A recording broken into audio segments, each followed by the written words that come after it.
C Joseph Vijay எனும் நான்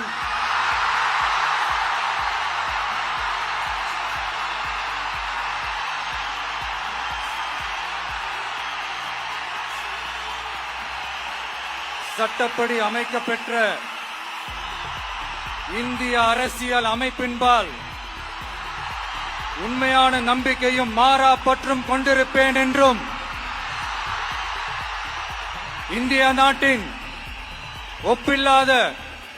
முழு முதல் ஆட்சியையும் ஒருமையையும் நிலைநிறுத்துவேன் என்றும் தமிழ்நாட்டு அரசின் முதலமைச்சராக உண்மையாகவும் உளச்சான்றின்படியும்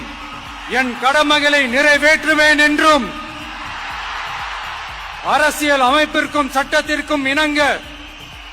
அச்சமும் ஒருதலை சார்பும் இன்றி விருப்பு வெறுப்பை விலக்கி பலதரப்பட்ட மக்கள் அனைவருக்கும் நேர்மையானதை செய்வேன் என்றும் ஆண்டவன் மீது ஆணையிட்டு உறுதிமொழிகிறேன்.